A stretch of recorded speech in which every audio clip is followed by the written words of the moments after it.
चंद्रयान-3 14 जुलाई के दिन श्रीहरिकोटा के सतीश धवन SAPCE सेंटर से लॉन्च किया गया था, जिसका मिशन चांद के दक्षिण ध्रुव पर सफल लैंडिंग करना था।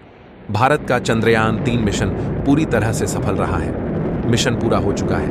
विक्रम लैंडर और प्रज्ञान रोवर ने अपना काम सफलतापूर्वक पूरा कर दिया है। अब वो चैन की नींद सो रहे हैं। उन्हें जगाने का प्रयास अगली रात आने तक जारी रहेगा। दोनों उठ गए तो अच्छा नहीं तो कोई बात नहीं। हमें दुखी होने की जरूरत नहीं है। ये बातें इसरो प्रमुख डॉ.एस. सोमनाथ ने कहा। सोमनाथ ने कहा है कि प्रज्ञान रोवर और विक्रम लैंडर को जो काम दिया गया था वो पूरा कर चुका है। अगर अब वो नींद से बाहर नहीं भी आते हैं तो उससे कोई दिक्कत नहीं है। चंद्रयान-3 मिशन सफल रहा है। अगर रोवर और लैंडर के सर्किट डैमेज नहीं हुए होंगे तो प्रज्ञान और विक्रम वापस जाग सकते हैं, एक्टिव हो सकते हैं, क्योंकि शिव शक्ति पॉइंट पर तापमान -200 डिग्री सेल्सियस के नीचे पहुंच गया था। वैसे जब तक सूरज और चांद रहेंगे तब तक चंद्रयान-3 चंद्रमा पर मौजूद रहेगा। इसरो चीफ ने कहा, अगर प्रज्ञान विक्रम नहीं जगते तो भी अब कोई दिक्कत नहीं है।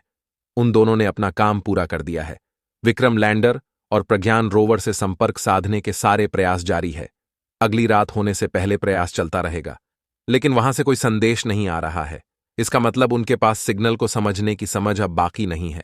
इसके बाद उन्होंने इसरो के अगले मिशन के बारे में बताया और कहा, ग्रहों पर जीवन के संकेत या इंसानों के रहने लायक ग्रहों की खोज करना है।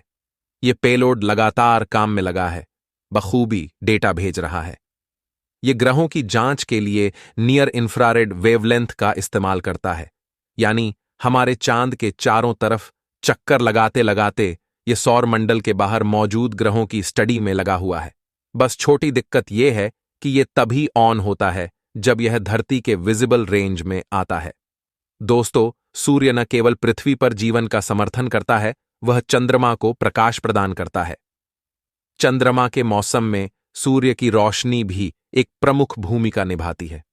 चंद्रमा पर सुबह भीषण तापमान लेकर आती है। सूर्यास्त के बाद और उन स्थानों पर जहां कभी दिन का उजाला नहीं होता, अत्यधिक ठंड और घुप अंधेरा होता है, जिसके चलते विक्रम लैंडर को जागने में दिक्कत हो रही थी। लेकिन अब घबराने वाली बात नहीं है। चंद्रयान-3 ने अपना काम कर दिया है। एस. सोमनाथ ने कहा, चंद्रयान-3 की सफलता सिर्फ भारतीयों को गौरवान्वित करने तक सीमित नहीं है। इससे भविष्य में भारतीयों को कई फायदे मिलेंगे।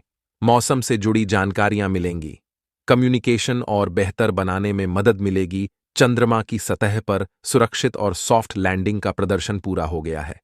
चंद्रमा पर रोवर के घूमने का लक्ष्य हासिल कर लिया गया है। तीसरे उद्देश्य के तहत वैज्ञानिक प्रयोग जारी हैं। चंद्रयान-3 की सफलता के बाद भारत के चंद्रयान-3 मिशन पर बात करते हुए इसरो चीफ ने कहा कि हमारे पास भारत में एक विशाल समुदाय है जो अन्वेषण के विज्ञान को देख रहा है और अंतरिक्ष विज्ञान और हर बड़े विवरण को देख रहा है। आप देख सकते हैं कि पूरा देश इस उपलब्धि पर बहुत खुश है। हम आपको बता दें कि चंद्रयान को वैज्ञानिक स्लीप मोड में क्यों डाला था। चंद्रयान को इसरो की तरफ से चंद्रयान-3 के लैंडर विक्रम और रोवर प्रज्ञान के साथ संपर्क करने की कोशिशें हो रही हैं, लेकिन उधर से कोई सिग्नल नहीं मिला है। और चांद पर 14 दिनों की रात होने वाली है, इसलिए चांद पर अंधेरा छाने के कारण दोनों को स्लीप मोड में डाल दिया गया था, लेकिन अब वे उठ नहीं रहे हैं। लेकिन घबराने की जरूरत नहीं है। लैंडर विक्रम और रोवर प्रज्ञान ने अपना मिशन पूरा कर दिए। हे वीडियो को एक लाइक सब्सक्राइब करें। धन्यवाद।